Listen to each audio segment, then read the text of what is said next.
All right, good morning, good evening, good afternoon, ladies and gentlemen. This is YouTube's Pastor Dow. I'm gonna go ahead and address this, and I'm gonna make this my final address in reference to this subject up here while I'm in Canada. But I'm gonna go ahead and say it because some people just simply don't understand. The people who choose to live in a biblical marriage, a biblical lifestyle, meaning polygyny, they don't care nothing about monogamous, or you people who seem to be monogamous, because the truth is, when you look at a lot of your lifestyle, none of y'all monogamous and have never been monogamous. But the truth is, they don't care about your opinion. They really, truly don't. Just like the homosexuals. Remember when the homosexuals in the closet? The polygynist families, they're not in the closet. They're just living their life because they owe their allegiance to the Father. They owe it to Yah, and not to you, and not to no state. And so they don't care about what people think and stuff like that. And that's just the way it is. And a lot of women seem to think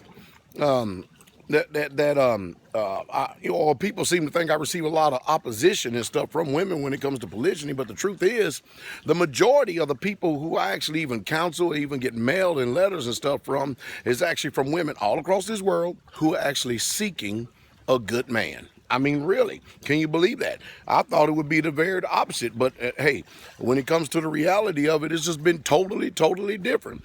And that's just the way it is in the world today, because things just don't seem to be the way that you thought that they were, or the way that I think they should be, because the world just simply doesn't function after the way that we think it should be. But who would ever thought that it would be more or less a woman actually seeking a good man? Because the truth is, the majority, or let's say the majority of all good men, are already taken. And women are quickly learning that they don't want to be saddled up or take chances playing Russian roulette with men who are pieces of trash. I often said it before, and it actually pisses people off, but that's okay. People get angry, get mad, upset, just don't sin.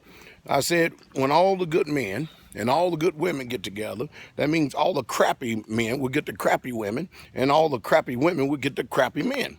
And but for the most part, especially with all the polygynous marriages I know about, they function in harmony and peace, and have such solitude in their lives. Is just utterly amazing.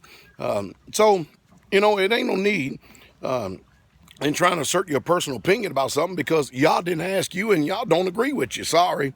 Polygyny is a biblically accepted form of life. It is not sin, and nobody is going to hell or is going to be condemned to hell for actually living that lifestyle. There's nowhere in the Bible does it mention it's sin.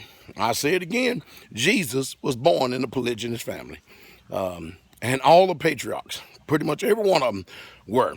And it's just a Hebrew style. See, the problem is this hypocritical West that we live in, where adultery, fornication, debauchery, child sex, sodomy, pornography, fornication, illicit sex, having mistresses and girlfriends and boyfriends.